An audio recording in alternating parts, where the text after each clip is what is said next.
마틴 로이드 존스를 읽으면은 정통으로 갔다가 다시 또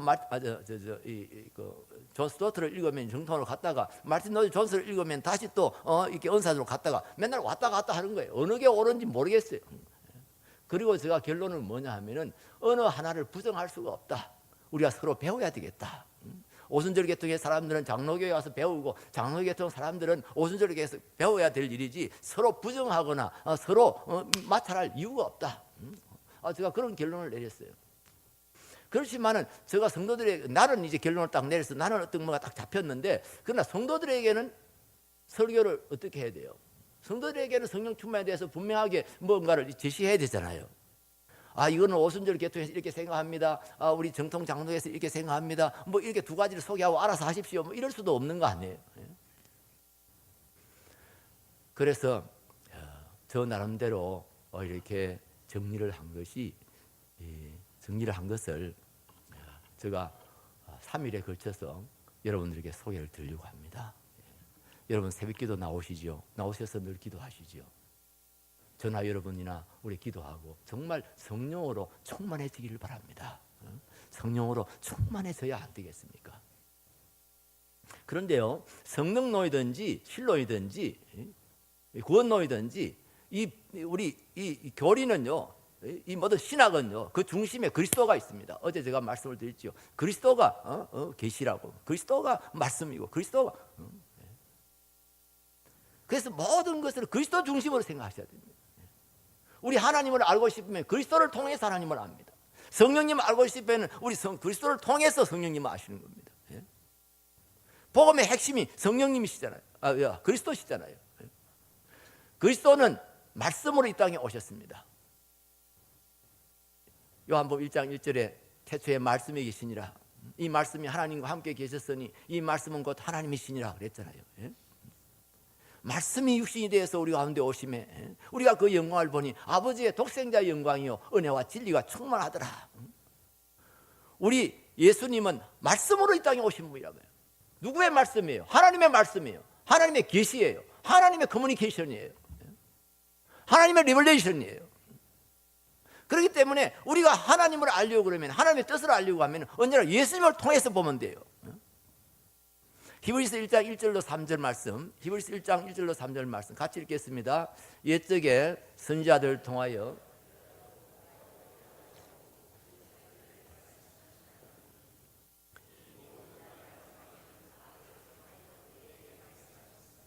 이 아들을 만유의 상속자로 세우시고 또 그로 말미암아 모든 세계를 지으셨느니라. 이는 하나님의 영광의 광채시요 그 본체의 형상이시라. 그의 능력의 말씀으로 만물을 붙드시며 죄를 정결하게 하는 일을 하시고 높은 곳에 계신 지극히 크신 이의 우편에 앉으셨느니라. 하나님께서 여러 가지 모양으로 여러 가지 방법으로 우리에게 말씀해 오시다가 계시해 오시다가 마지막 날에는 그 아들로 말씀하셨어요. 그러니까 우리 예수님께서 하나님의 계시의 마지막 최종적인 완성된 계시란 말이에요. 파이널 리버레이션이에요. 예수님으로 말씀하셨어요. 하나님이 직접 이 땅에 오셔서 하나님이 어떤 분이신지를 보여주시고 하나님의 뜻이 어떤 것인지 나타내 주셨어요. 그래서 말씀 중에 말씀이 예수님이에요. 믿습니까? 그래서 우리가 성령에 대해서도 예수님께서 사실상 제일 많이 말씀하셨고요. 성령에 대해서 가장 많이 말씀하신 분이 우리 예수님이시고요. 또 우리 하나님의 영이신 성령님을 이렇게 나타내시고 보여주시는 분도 우리 예수님이시란 말이에요. 그래서 성령 충만도 우리가 그냥 내 마음, 내 생각대로 이렇게 볼 것이 아니라 예수 그리스도 중심으로 봐야 돼요. 예수 그리스도 중심으로 생각해야 돼요. 자칫 예수 그리스도 중심으로 생각지 않으면 그냥 귀신론에 빠질 수도 있어요. 천사론에 빠질 수도 있어요. 예수님 중심으로 성령 충만함을 세 가지로 이렇게 생각을 해볼 수가 있습니다. 첫째로 성령 충만은요, 그리스도의 주권과 관련이 되어져 있습니다. 그리스도의 주 대신과 관련이 되어져 있습니다. 고린도전서 12장 3절 말씀, 고린도전서 12장 3절 말씀 우리 같이 읽겠습니다. 그러므로 내가 너희에게 알리노니 하나님의 영으로 말하는 자는 누구든지 예수를 저주할 자라 하지 아니하고 또 성령으로 아니하고는 누구든지 예수를 주시라 할 수 없느니라. 성령이 아니고서는 그리스도를 뭐라고요? 주시라 할 수가 없다. 그렇습니다. 우리가 예수님을 나의 주 나의 하나님으로 믿고 영접하는 것은 성령의 역사로 되어지는 것입니다. 성령이 아니고서는 그리스도를 주시라 할 수가 없어요. 유대인들은 특별히 나무에 달려 죽인 사람은 저주받은 자예요. 어떻게 저주받아 죽은 사람을 나의 주님이다, 나의 구주이시다 그렇게 믿고 받아들일 수가 있어요? 이건 사람의 힘으로 되는 거 아니에요. 우리의 사람의 어떤 언더스탠딩 가지고 되는 게, 이해 가지고 되는 게 아니에요. 우리가 예수 성령님이 우리 속에 오셔서 역사하실 때 우리가 알게 되어지고 믿게 되어지고 받아들여지게 되고 그런다 이 말이에요. 그러면 그리스도를 우리가 성령으로 인해서 그리스도를 주님이다 이렇게 받아들이는데, 그럼 성령 충만은 뭔가? 성령 충만은 좀 교리적으로 이야기합니다. 그리스도의 주 되심이 나의 모든 삶의 영역에 충만해진 상태입니다. 그리스도의 주 되심이 나의 모든 삶의 영역에 적용되어지고 나의 모든 삶을 그분에게 올려드린 상태를 성령 충만의 상태다 이 말이에요. 좀 다른 말로 설명하면은요, 우리가 그리스도를 주님이라 그러잖아요.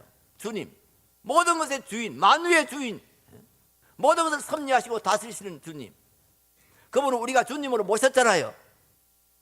그런데 어떤 사람들은 주님으로 모셔놓고도요 자기의 삶의 한 10% 정도만 주님 앞에 드립니다.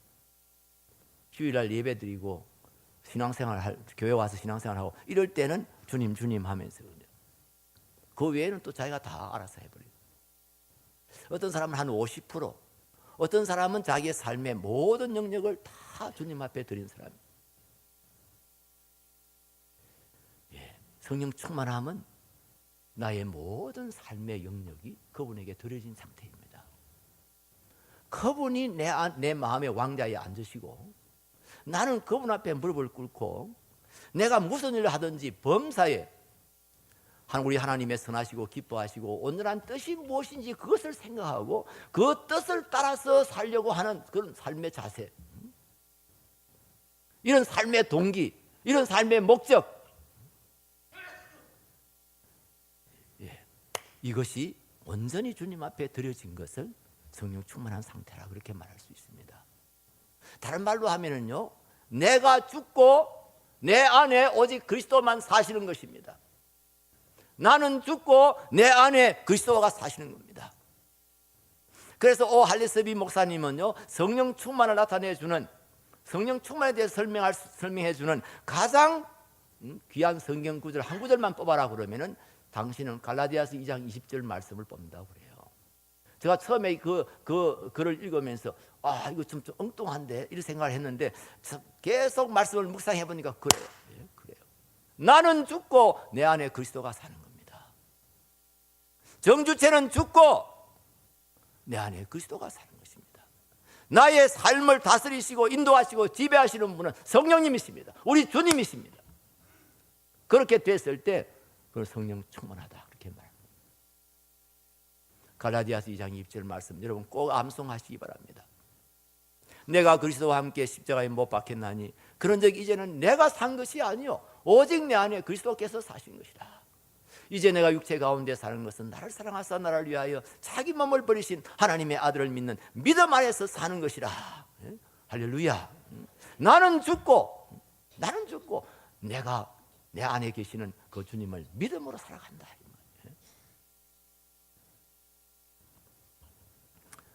그런데 제가 참 신학교에 가기로 작정을 하고 정말 목회자로서 평생을 살겠다고 참 결심을 하고 여기까지 왔지만은 저를 돌아보면은요, 결국 문제는 저와의 싸움이었다 하는 것을 알 수가 있어요. 자기 자신과의 싸움. 나의 정욕이 죽지 않냐고, 나의 자아가 죽지 않냐고, 내 자존심이 죽지 않냐고, 내가 한 번 좀 가졌다고 하는 거 죽지 않냐고, 내가 내가 문제예요. 내가.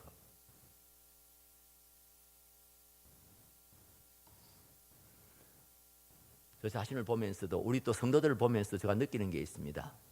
꼭 예수님 모시는 게 착한 며느리가 시어머니 모시듯 하고 있다는 겁니다. 며느리 착하지 않으면 시어머니 모실 생각도 안 해요. 그런데 착한 며느리들은 이제 시어머니 모시는데 잘 모셔요. 저 뒷방에다가 잘 방을 깨끗하게 마련하고 방도 따뜻하게 해놓고 어머니를 잘 모십니다. 삼시세끼 잘 챙겨드리고 저녁에 아침에 일어나면 어머니 어제 저녁에 안 춥지 않으셨어요? 잘 주무셨어요? 인사도 하고 어제 또 나들이라도 갔다 오면은 아이고 어머니 점심은 챙겨 드셨어요? 아주 나이 드실 때는 어쨌든 뭘 잘 챙겨 드셔야 돼요. 꼭 끼를 이렇게 넘기시면 안 돼요. 뭐 이러면서 잘 모십니다. 그리고 그러면서도 집의 대소사간의 모든 일들은 자기가 다 주관합니다. 자기가 다 결정합니다. 어머니에게 의논하지 않습니다. 어머니가 결정하도록 하지 않습니다. 또 이 소리 듣고 또 우리 시어머니들이 아이고 내가 다시 주권 찾아야지. 여러분 그런 생각하지 마십시오. 전쟁 납니다. 이왕 넘긴 주권은 그냥 다 맡기십시오. 제가 지금 예를 드는 것은 제가 지금 설명을 하려고 하는 것은 우리가 주님을 모셨을 때 예수님을 모실 때 시어머니 모시듯 한다 이 말이에요. 깍듯이 모세요. 저 마음에 안방에다가 우리 예수님 잘 모셔놓고 아이고 예수님 안녕하십니까 인사도 하고 주일마다 와서 찬송도 불러드리고 연보도 드리고 이러면서 잘 모셔요. 그러면서도 자기 인생에 대한 모든 것은 다 자기가 책임져요. 자기가 결정해요. 자식 결혼하는 거, 자녀 뭐 학교 보내는 거, 뭐 우리 이 뭐 사업 운영하는 거, 내가 뭐 직장 옮기는 거, 뭐 이사하는 거, 하여튼 뭐 모든 일들은 다 자기가 결정해요. 자기가.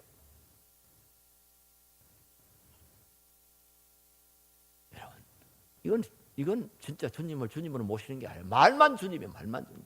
그런 경우가 얼마나 많습니까? 말로만 주여 주여 하면서 실제로는 자기가 주님이에요. 여전히. 교회 일을 하면서도 그런 사람이 많아요. 자기 주장이 최고고 자기 생각이 최고고 주님은 다 뒷전이야. 그래서 교회에서 싸우고 뭐 다투고 막 그러지 않습니까 여러분? 그거 안 됩니다. 왜 그런 이야기가 나옵니까?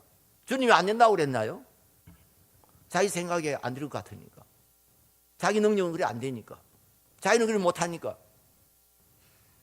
얼마나 우리가 자기 중심으로 신앙생활 할 때가 많습니까? 자기 중심으로 모든 일을 할 때가 많습니까? 제가 글도 많이 쓰고 했습니다만은 여러분 교회 회의는요 기도입니다. 기도의 연장입니다. 기도하고 시작하고 기도하고 마쳐야 교회 회의가 되는 겁니다. 왜 회의를 기도라고 하느냐? 하나님의 뜻을 찾는 방법이니까요. 우리가 재직회를 하고 당회를 하고 하는 것은 하나님의 뜻을 찾는 방법이지 우리 생각을 모으기 위해서 아니란 말이에요. 우리가 교회 안에서 투표하는 것은 여론을 모으기 위해서 투표하는 게 아니란 말이에요. 하나님의 뜻을 찾기 위해서 투표하는 거예요. 세상 사람들이 투표하는 거하고는 완전히 달라요.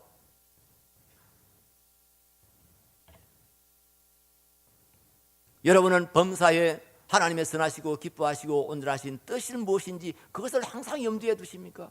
그걸 찾으십니까? 그 앞에 순종하려고 준비되어져 있습니까?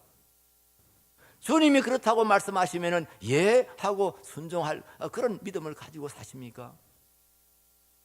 우리가 늘 부족해서 거기까지 이르지 못하는데 그러나 우리가 성령 충만을 구하는 것은 바로 내가 죽는 것을 구하는 것이고 내 안에 그리스도가 온전히 사시는 것을 구하는 것이 바로 성령 충만이다 하는 겁니다. 고린도후서 4장 10절로 11절 말씀, 고린도후서 4장 10절로 11절 말씀 같이 읽겠습니다. 시작. 우리가 항상 예수의 죽음을 몸에 짊어지면 예수의 생명이 또한 우리 몸에 나타나게 하려 함이라.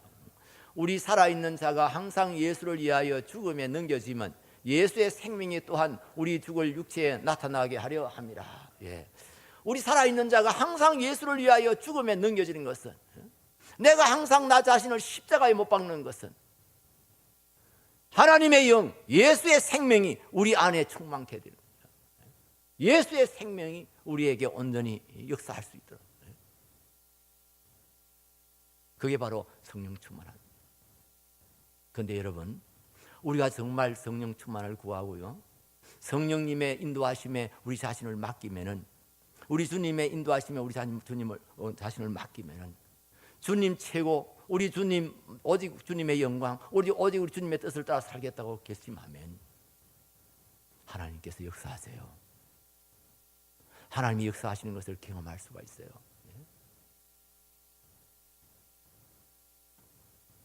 제가 잠실중앙교회에 전도사로 갔댔습니다. 그때는 강도사 제도가 없고 한때 전도사에서 바로 이제 목사 고시를 갔는데, 갔다가 그 해에 제가 목사 고시를 하고 목사 안수를 받았습니다.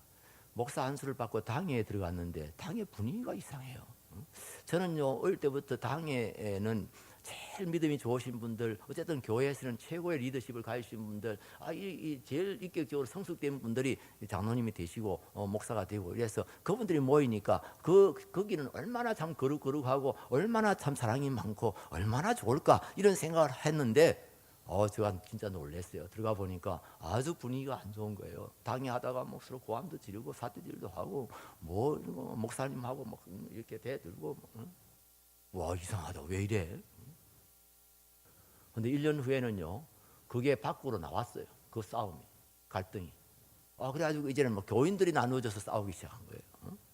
막 이러고 저러고 막 저러고, 예배 드리고 나오면 막 왁자지껄 하면서 막 다투고 싸우고. 그러더니 한 1년 지나고 나니 그다음에 이제는 막 물리적으로 충돌하는 거예요. 막 이제는 치고받고 싸우는 거예요. 제가 새벽에 아니면 이런 이야기 할 수가 없어요. 새벽에도 나오시는 분 그래도 이런 이야기 정도는 감당할 수 있어야 생각해서 제가 이야기합니다. 아니, 교인들이 이게 뭐예요? 이게 무슨 싸움꾼들도 아니고 말이야. 모이면 막 치고받고 싸우고. 와. 저도 안 맞으려고 피해 다니고 그랬습니다. 유일한 목사님이라고 그제 돌아가셨다는 연락이 왔던데, 미국에서 목회하시는 목사님. 그때 강도사였어요. 이 양반은 목사님 강단에 올라가는데 막 끌어내려 버리니까 이 양반 열받아가지고 저 뒤에 있다가 쫓아 나와가지고 목사님 끌어내는 사람들 막 말리려고 쫓아 나오다가 막 집단 폭행을 다 해가지고 이 뼈가 어깨뼈가 다 부러지고 그랬어요.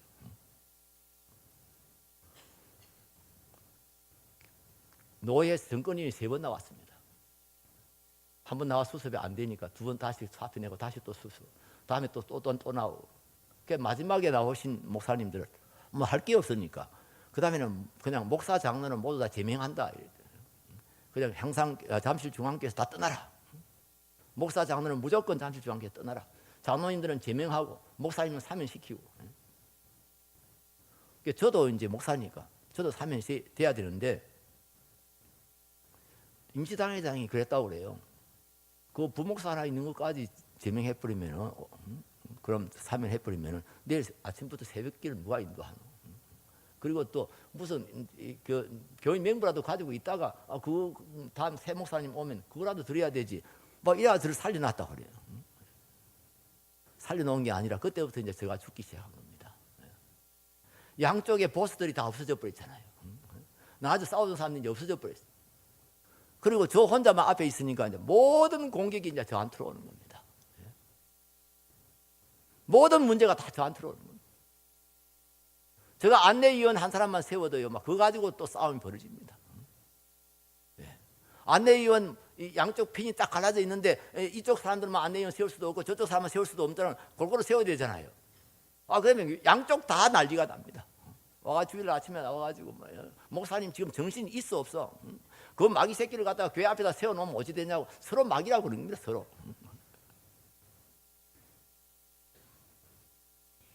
와, 참 그때 당한 거 생각하면 참 기가 막힙니다. 말로 다 표현할 수가 없습니다. 저 털 탁탁탁 치고요. 야, 이 새끼야 좀 똑똑히 해. 이러고요. 제가 새벽기도 나오면은요, 기도 한마디도 못했습니다.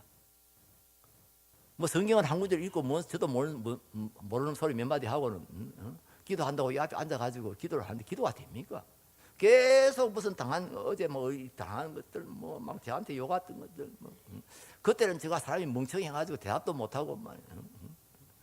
근데 기도한다고 엎드려 있으면 막 생각이 나요. 그때 내가 이렇게 한마디 딱 해줬어야 되는데. 지금 도로 찾아가서 할 수도 없고 말이에요.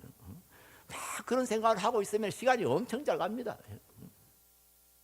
또 이번 수요일 모이면 또 어떤 일이 일어날는지 또 누가 또 날 밤에 사택에 찾아와서 또 나한테 또 뭐라고 대들는지 막 이런 거 생각하고 그때 내가 이렇게 대답을 해야지 이렇게 처신을 해야지 막 시나리오를 만들고 뭐 이러다 보면 1시간 2시간 가는 거 일도 아닙니다 여러분. 기도한다고 진짜 기도하고 앉아있으면 한 30분만 해도요 한 3시간이나 한 것처럼 되게 오래 같이 느껴지는데 이런 생각하고 있으니까요 1시간 2시간이 막 휘떡 지나갑니다. 윤소조 권사님이라고 나이 많이 돌아가셨습니다만 그 어른이 저 뒤에 앉으셔가지고 제가 일어날 때까지 안 일어납니다. 또 그 어른은 그러면서 이제 다는 다 가고 이제 저만 앞에 앉아가지고 뭐라고 생각을 하고 막 갈등을 하고 긴장을 하고 이러고 있으면 제가 기도하는 줄 알고 저 뒤에 앉으셔가지고 그럽니다. 막 울면서 그렇기도 합니다. 하나님 아버지 저 어린 종이 저렇게 눈물로 기도하는 거 보니까 우리 교회를 살려주시려나 봅니다. 하고 그렇게 울고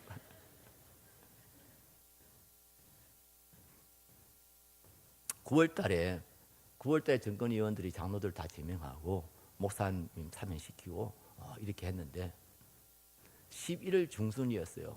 11월 중순 제가 날짜를 기억을 못하겠어요. 중순 어느 날 새벽에 전에처럼 앞에 앉아가지고 기도하는 게 아니고 그런 갈등 속에 있었을 때 제가 하나님 얼마나 원망했는지도 몰라요. 하나님 제가 이 교회 개척했습니까? 제가 이 교회 담임 목사입니까? 왜 모든 짐을 저한테 지웁니까? 왜 이 모든 비난과 이 멸시를 왜 내가 당해야 됩니까? 하나님 제가 뭐 그리 잘못했다고 이 목사 되자 말자 내가 이런 낭패를 이런 일을 당해야 됩니까? 얼마나 내가 하나님 앞에 항의하고 막 그랬는지 몰라요. 하루는 그러고 있는데 하나님께서 마음에 음성을 들려주시는 진짜 음성을 들려주시는 것처럼 말씀하셨어요. 정주채 너 지금 뭐하고 있냐? 저 할 말이 하나님께서 나타나셔가지고 너 지금 뭐하고 있냐? 딱 그렇게 묻는 것 같아요. 너 뭐 때문에 그렇게 긴장하고 있냐? 뭐 때문에 그렇게 갈등하고 있냐? 뭐 때문에 네가 그렇게 마음 상해하고 있냐? 진짜 내 영광을 위해서냐? 정말 네가 교회를 사랑해서 교회를 위해서 그러냐? 막 이런 식으로 막 질문을 하시는 것 같아요. 내 마음에 막 질문을 하시는 거예요. 제가 한마디도 대답을 못했어요. 그때 하나님께서 저에게 들려주신 말씀이 있습니다. 그러므로 형제들아 내가 하나님의 모든 자비하심으로 너희를 권하노니 너희 몸을 하나님이 기뻐하시는 거룩한 산제물로 드리라. 이는 너희의 드릴 영적 예배니라. 너희는 이 세대를 본받지 말고 마음을 새롭게 함으로 변화를 받아 하나님의 선하시고 기뻐하시고 온전하신 뜻이 무엇인지 분별하도록 하라. 제가 그때는 이거 암송 못했습니다. 그날 새벽에 이 말씀을 제가 받고 이거 일부러 암송한 겁니다. 그런데 꼭 제가 지금 이렇게 암송하듯이 저 마음속에 아주 똑똑하게 옆에서 누가 꼭 읽어주는 것처럼 이렇게 말씀하시는 겁니다. 갑자기 저에게 두려움이 확 임했습니다. 갑자기 이렇게 소름이 끼친다는데 소름이 쫙 끼치는 겁니다.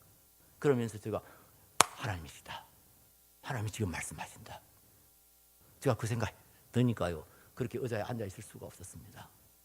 제가 그 의자에서 내려앉았습니다. 내려앉아서 무릎을 꿇었습니다. 주님 말씀대로 순종하겠습니다. 저 자신을 주님 앞에 제물로 드리겠습니다. 저 하나 죽어서 이 교회가 살아난다면 이 교회가 다 회복된다면 기꺼이 그렇게 하겠습니다. 그리고 이제부터는 제가 사람들 말 듣지 않겠습니다. 이쪽 편 사람들 말도 안 듣고 저쪽 편 사람들 말도 안 듣겠습니다. 제가 기도하고 이것이 하나님의 뜻이다. 하나님이 기뻐하시는 일이다. 그렇게 생각이 되면 그대로 하겠습니다. 제가 그날 아침에 무릎을 꿇고 결심했습니다. 그런데요. 뜻밖의 정말 뜻밖의 저에게 자유함이 임하는데요. 와, 뭔지 모르게 오는 자유함 있잖아요. 자유함. 막 억눌리고 묶이고 막 이랬던 갈등하고 이런 것들이 확 풀어지고요. 저한테 막 자유함이. 그래서 나는 자유자다, 나는 해방됐다, 막 이런 생각이 막 드는 거예요. 저도 모르게 제가 두 손을 들고 찬송을 불렀습니다. 예수 결박 푸셨도다, 죄의 결박 푸셨도다, 모든 결박 푸셨도다. 나는 자유해.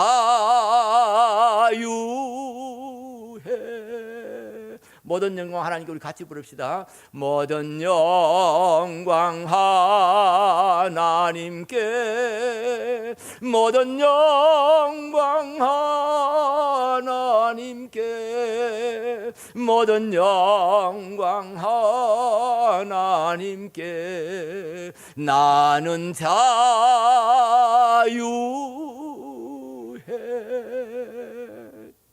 저는 그때까지만 해도 모든 영광 하나님께 하고 내가 자유하는 거하고 무슨 관계가 있는지 몰랐어요. 아무 생각 없이 불렀어요. 그날 아침에 깨달았어요. 정말 우리가 모든 영광을 하나님께 돌리기로 작정하고 나는 죽고 내 안에 그리스도가 사시기를 우리가 소원했을 때 참 자유함이 임한다고 하는 것을. 우리 두 손 들고요, 다시 한번 불러봅시다. 두 손 들고요. 이거 확실하게 드세요. 모든 영광 하나님께요. 모든 영광 하나님께, 모든 영광 하나님께, 모든 영광 하나님께. 나는 자유해.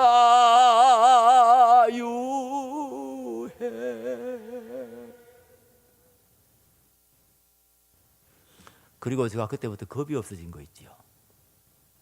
저는 사형제 중에 막내입니다. 하도 오냐오냐 제가 길리움을 받았기 때문에 저는 참 겁이 많은 사람입니다.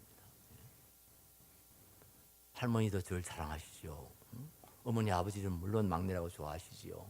형님들이 또 저를 막내라고 또 이렇게 잘 과보했지요. 그래서 저는 굉장히 겁이 많은 사람이에요. 누가 조금만 저 앞에서 조금 얼굴만 붉혀도 막 저는 막 가슴이 벌벌 떨리는. 근데 그날부터 제가 겁이 없어졌어요. 하나님께서 저에게 무한한 용기를 주셨어요. 담대함을 주셨어요. 그때는 재직회를 하면은요, 길어봤자 30분이면 끝났습니다. 하도 싸움을 해가지고 지쳐가지고요, 재직회 하면은요 아무도 말을 안 합니다. 그냥. 그러면 제가 뭐 간단하게 예배드리고 그 다음에 재정 보고하고 그러면 마칩시다. 회의하고 그래 마치면 30분이면 끝나요. 누가 뭐 한마디 하면 왕 하고 싸움이 벌어지기 때문에. 그런데 진짜 재직회는 따로 합니다. 이쪽 분들은 저 C 지사님, 최 지사님 집에 가서 모이고, 또 이쪽 분들은 저 그 D 지사님 집에 가서 모이고. 그래야 정 목사 오라 그래. 그래서 저를 호출을 합니다. 그럼 저를 불려가죠. 가면은요, 이쪽에 이 최 지사님 집에 모인 사람들은 그래도 조금 온건파예요. 약간 온건파예요. 그거 가면 그럽니다. 목사님, 오늘 설교 용서하고 사랑하라 했는데, 그게 지금 그게 해당이 되는 설교입니까? 뭘 좀 생각을 하고 설교를 하세요. 목사님이나 용서하고 목사님이나 사랑 많이 하세요. 막 이러면서 따지고요. 아까 그 재정보고 하는 거 보니까 얼마 나가고 했는데 그건 그거 다 어디 된 거예요? 막 이러면서 막 따지고. 그럼 저는 완전히 고개 숙이고 완전히 청문회 나온 사람처럼 그냥 죄송해서 그냥. 그래야 지쳐 빠져가 집으로 옵니다. 파죽이 돼가지고 오죠. 제가 몸도 그때 엄청 약할 때입니다. 지금은 그때 비하면 장군이라도 됐습니다. 그럴 때인데 이래가지고 죽을 둥 살둥하고 이제 집에 들어오면 우리 집사람이 여보 지금 전화가 3번이나 왔어. 응? 왜 목사님 안 오냐고 말이야. 왜 거기 갔지 틀림없이. 왜 그거는 가고 우리나라한테는 안 오냐 이러면 3번이나 왔다는 거예요. 그래서 안 갈 수가 있습니까? 또 그거 갑니다.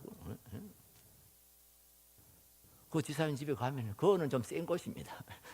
그거는 좀 세요. 목사라 소리도 안 합니다. 그냥 야 이 새끼야 이리 나옵니다. 그리고는 막 고함을 지르고 무엇이 어쩌고 뭐 그럼 완전 죽을 맛입니다. 그랬는데요, 제가 그날 아침에 말씀 받고 난 후에는요, 제가 일부러 찾아갔습니다. 모인다 소리 듣고 제가 찾아갔습니다. 제가 그랬어요. 앞으로 이렇게 따로 모이지 마세요. 따로 모이지 마세요. 예? 왜 재직회 있고 다 교회에서 다 회의가 있고 이런데 뭐 여기서 따로 모이시냐고. 예? 그리고요, 저쪽 사람들 보고 저 사람들은 마귀 새끼들이고 뭐 아주 나쁜 사람들이고 그렇게 생각하지 마세요. 제가 봐서는요 50보 100보예요. 제가 봐도 50보 100보인데 저 하늘에 계신 하나님 내다보시면 무슨 차이가 있겠어요? 당신들은 선한 사람들이고 이 사람 저 사람들 악한 사람들이고 당신들은 어려운 사람들 저 사람 뿌려 천만의 말씀. 저는 그렇게 생각하지 않아요. 그리고 저를 부르지 마세요. 이제는 불러도 안 옵니다. 할 말 있으면 교회에서 하세요. 그거 제가 딱 일어서서 나왔어요. 3년 후에 들은 이야기는만은 그분이 장로 되시고 난 뒤에 저보고 그러더라고요. 목사님, 그때 진짜 목사님 멋있었어요. 이러더라고요. 제가 무슨 멋이 있었겠어요.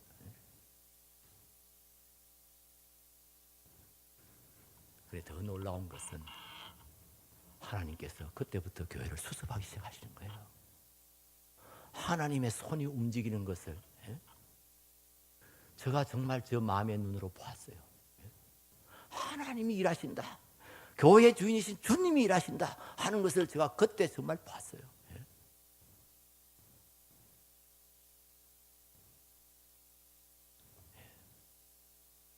제가 그때 설교 천만의 말씀. 싸울 때요, 담임 목사님이 설교를 자주 못했기 때문에 제가 써먹을 수 있는 설교 그때 다 써먹어 버렸어요. 미리. 한 3년 설교하고 나니까 설교할 게 없었어요. 그리고요, 설교를 준비해도 설교할 분위기가 안 돼요. 교인들이 들을 생각을 안 하니까요. 아까 보세요. 그걸 설교라고 하느냐고 막 이렇게 따지고 이러니까요. 그리고 또 저를 미워하는 어떤 집사님이요. 뭐 나를 안 좋아하고 그러면 저 뒤에 앉든지. 이 앞에 앉아가지고 껌을 씹습니다. 껌을 앙 씹다가요. 제가 자기 듣기 싫은 소리 하면 앙 이럽니다. 막 씹고 싶다는 이야기죠. 그러니 뭐 머리가 하얘져 버립니다. 그런 거 보고 나면 뭐 아무것도 생각이 안 납니다. 그럼 무슨 설교를 해요? 어떤 때는 제가 본문을 택해 놓고도요, 본문에게 죄송해서 설교할 수가 없는 거예요. 너무 우리하고는 너무 차이가 있어서 그걸 우리 교인들 앞에 설교한다는 것이 본문에게 죄송한 거예요. 제가 무슨 신방을 할 수 있습니까? 신방 못했습니다. 신방할 수 없어요. 누구 만나면 정목사가 또 누구 만날 때는 뭐 꿈꾸기 무슨 작당을 했는고 뭐 이렇게 나오기 때문에 절대로 못 만납니다. 기도요. 아까 말씀드렸잖아요. 기도 한마디 못하고 가서 꿍꿍거리고 갈등하고 긴장하고 하나님 원망하고. 제가 무슨 정치를 압니까? 제가 무슨 뭐 사람이 뭐 좀 걸싸하게 생겨가지고 남을 설득할 수 있는 뭐 그런 뭐 인품이라도 있습니까? 아무것도 할 수 없었어요. 그런데 하나님께서 단속하시더라고요. 하나님께서 교회를 수습하시더라고요. 한 번은 이 좀 센 편에 소위 보스 되시는 집사님이 사과를 한 상자 사가지고 저희 집 찾아오셨어요. 그리고 저한테 찾아와서 목사님 죄송합니다. 목사님 잘못했습니다. 제가 이 교회에 계속 있을 수가 없습니다. 목사님 얼굴 쳐다볼 수가 없습니다. 제가 교회를 옮기겠습니다. 그분이 어떤 분이냐면 저한테 막 이렇게 턱을 턱턱턱 치면서 막 이 새끼 저 새끼 하고 뭐 그런 이 새끼 저 새끼는 제가 이 강단에 살 수 없는 그런 욕설을 엄청 한 사람이에요. 그때 제가 그랬어요. 집사님, 언젠가 우리가 서로 화해할 때가 올 겁니다. 서로 용서하고 화해할 때가 올 겁니다.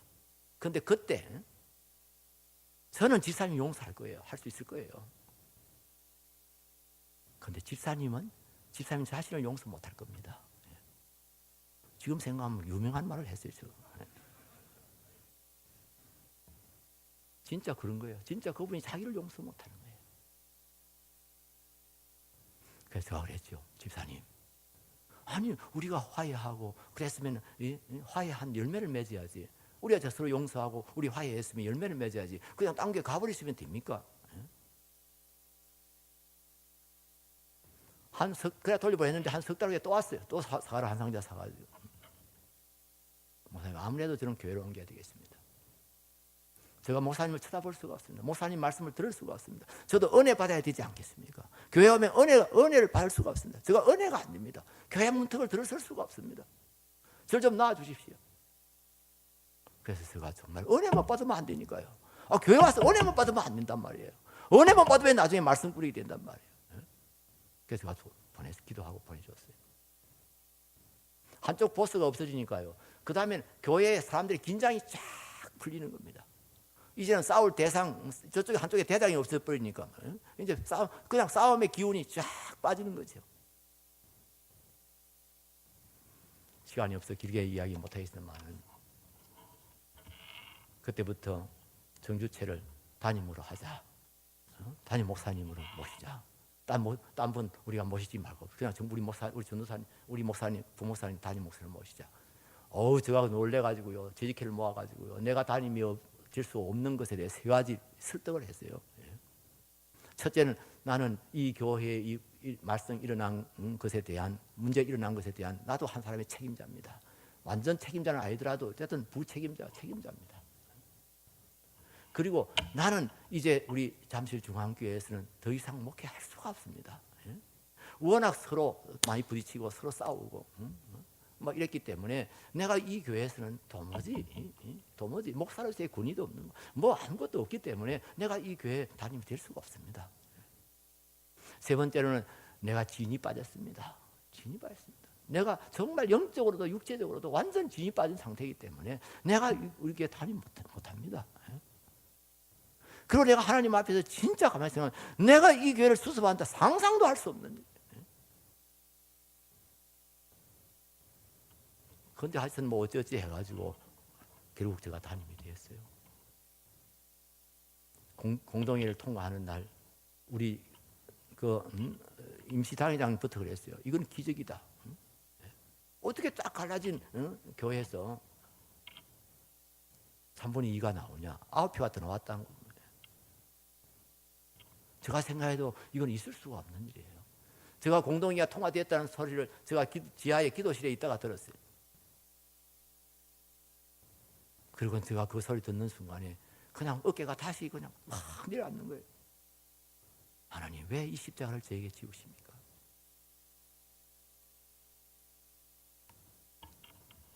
제가 이 간증을 하는 것은요. 제가 이 간증을 하는 것은 정말 우리가 정말 전적으로 주님 앞에 순종하기로 결심했을 때, 나는 죽고 내 안에 그리스도가 사시기를 정말 우리가 진정으로 소원했을 때, 모든 영광 하나님이 받으시고 나는 제물 되겠습니다 하고 우리가 결단했을 때, 성령께서 일하신다고 하는 것을, 주님께서 일하신다고 하는 것을 저는 목회 초기에 정말 큰 경험을 하나님께서 하게 해주셨어요.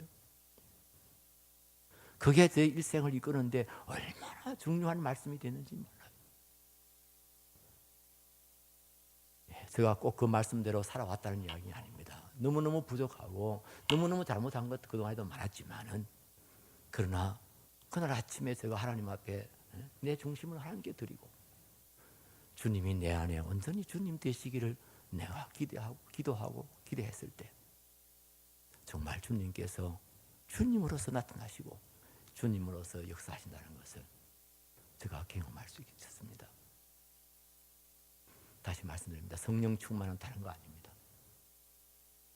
내가 죽고 내 안에 그리스도가 온전히 나의 주가 되시는 겁니다.